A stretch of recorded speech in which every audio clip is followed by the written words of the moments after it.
আসসালামু আলাইকুম। Welcome to আখি স্বপন ব্লগ। সবাই কেমন আছেন? আলহামদুলিল্লাহ, আমরা ভালো আছি। আজ শুক্রবার, তাই ভাবলাম ওদের জন্য স্পেশাল কিছু করি। তো ওরা বাবা ছেলে যখন মসজিদে চলে গেল, তখন আমি চলে এলাম কিচেনে। তো দুটো হাঁস নিলাম, ভাবলাম হাঁস দিয়ে আজকে স্পেশাল কিছু করি। তাই ভাবলাম নারকেলের দুধ দিয়ে আজকে হাঁস রান্না করব, এটাই হবে স্পেশাল। আর সঙ্গে করব পোলাও। তো প্রথমে আমি হাঁসটাকে কেটে ধুয়ে পরিষ্কার করে নিলাম, নিয়ে পাত্রটা চুলো দিয়ে এর মধ্যে পেঁয়াজ বাটা দিয়ে একটু ভাজতে বসিয়ে দিলাম। তো পেঁয়াজ বাটাটা দিয়েছি গ্রেভিটা যেন ঘন হয়, এজন্য পেঁয়াজটা ভাজতে বসিয়ে দিয়ে এর মধ্যে আমি গোটা গরম মশলা দিয়ে দেব। এর মধ্যে দারচিনি, এলাচ, লবঙ্গ, তেজপাতা আর একটুখানি জয়ত্রী দিলাম, দিয়ে সুন্দর করে এগুলাকে একটু ভাজা ভাজা করে নেব। তো পেঁয়াজটা ভাজা ভাজা হয়ে গিয়েছে, পেঁয়াজ বাটাটা। তো এবার আমি এর মধ্যে কুচনো পেঁয়াজ দিয়ে দিলাম। কুচনো পেঁয়াজ দিলে সঙ্গে খেতে ভালো লাগবে।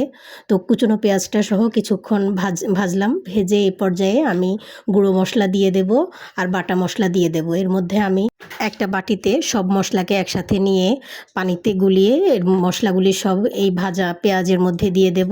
আমি আদা, রসুন, জিরে, ধনে, হলুদ, মরিচ, লবণ সব কিছু একসাথে মিক্সড করে একটা বাটিতে পানি দিয়ে গুলিয়ে ওগুলা সব দিয়ে দিলাম এই ভাজা পেঁয়াজের মধ্যে। দিয়ে বাটিটা ধুয়েও একটুখানি পানি দিয়ে দিলাম, দিয়ে এটাকে ভালোভাবে কষানোর জন্য দিয়ে দেব। তো ভালোভাবে কষানোর জন্য আমি ঢাকনাটা দিয়ে দিলাম, দিয়ে কিছুক্ষণ কষিয়ে নেব। তো তেলটা যখন উপরে উঠে আসবে এবং ভাজা হবে, এই পর্যায়ে আমি দিয়ে দেব জায়ফল গুঁড়ো। তো জায়ফল গুঁড়োটা দিয়েও আমি আবার কষতে দিলাম, সঙ্গে আরও একটু লবণ দিলাম, দিয়ে সুন্দর করে ঢাকা দিয়ে কিছু সময় রাখবো এটা কষানোর জন্য। তো এটা যখন কষে আসবে, তো আমি আরেকটু পানি অ্যাড করব। সব সময় সব তরকারিতে পানি 2 বার করে দিয়ে আমি মশলাটাকে ভালোভাবে কষিয়ে নেই। এতে করে আমার মনে হয় মশলার যে একটা উগ্র গন্ধ আছে সেটা থাকে না। তো এজন্য আমি আরও একবার পানি দিলাম, দিয়ে ভালোভাবে কষাচ্ছি। আর তাছাড়া হাঁসের মাংসে মশলা যত ভালোভাবে করে কষানো হয়, হাঁসটা তত খেতে মজা লাগে। তো এজন্য এইদিকে খেয়াল রাখতে হবে যেন বারবার করে কষিয়ে ভালো করে মশলাটাকে কষে নেওয়া যায়, তাহলে ভালো হবে। তো মশলাটা যখন একদম সুন্দরভাবে কষানো হয়ে গিয়েছে, এই পর্যায়ে আমি সব হাঁস দিয়ে দিলাম, দিয়ে তো ভালোভাবে নেড়ে ঢাকা দিয়ে রাখবো কিছু সময়ের জন্য।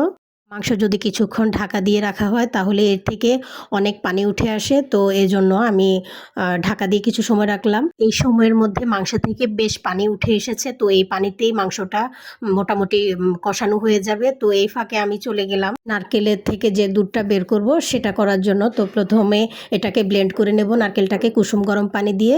তারপরে এটাকে ভালোভাবে ছেঁকে নারকেলের দুধটা আলাদা করে নেব। ভালোভাবে ছেঁকে শুধু আমি নারকেলের দুধটুকুই নেব, আর যে এক্সট্রা নারকেলটা আছে ওগুলো নিব না।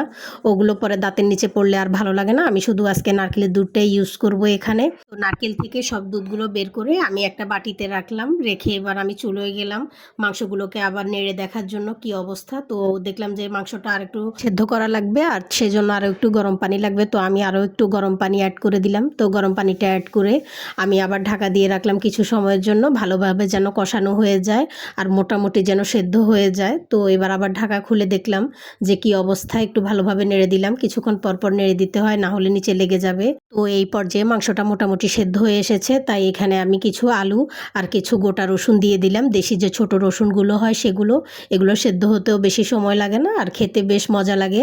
তো এটা দিয়ে কিছুক্ষণ নেড়ে কষিয়ে ঢাকা দিয়ে রেখে কষিয়ে নিলাম, নিয়ে তারপরে এর মধ্যে নারকেলের দুধটুকু অ্যাড করে দিলাম। দিয়ে এটা যখন আরেকটু রান্না হয়েছে, এবার আমি একটু গরম মশলা আর একটু টালা জিরে গুঁড়ো দিয়ে দিলাম, দিয়ে কিছুক্ষণ ঢাকা দিয়ে রেখে দমে রেখে দিলাম। তো কিছুক্ষণ পরে দেখুন আমার মাংসের কালারটা অনেক সুন্দর হয়েছে। মাংসটাও রান্না করা শেষ হয়ে গিয়েছে, আর এটার সাথে খাওয়ার জন্য পোলাও রান্না করে নিচ্ছি। তো পোলাওটাকে একটু গাজর দিয়ে আজকে রান্না করব, তাই সুন্দর করে গাজর দিয়ে আর একটু ঘি দিয়ে একটু গরম মশলা দিয়ে নাড়াচাড়া করে গরম পানি দিয়ে সুন্দর করে ঢাকা দিয়ে রাখলাম। আর আমার পোলাওটাও রান্না হয়ে গিয়েছে। তো পোলাওটা রান্না শেষে আমি একটু সালাদ কেটে সব কিছু টেবিলে দিয়ে দিয়েছি, সুন্দর করে সার্ভ করে নিয়েছি। হাঁসটাও সুন্দরভাবে একটা ঢাকনাওয়ালা বাটিতে সুন্দর করে সার্ভ করে নিয়েছি। তো আমার রান্না কমপ্লিট হয়ে গিয়েছে। এর মধ্যে ওরাও মসজিদ থেকে চলে এসেছে, তাই আমি খাবার দিয়ে দিয়েছি টেবিলে। তো আজকে আমার রেসিপিটা যদি আপনাদের কাছে ভালো লেগে থাকে তাহলে প্লিজ সবাই লাইক করবেন, কমেন্টস করবেন, শেয়ার করবেন আর ফলো বাটনে ক্লিক করে আমার পাশেই থাকবেন।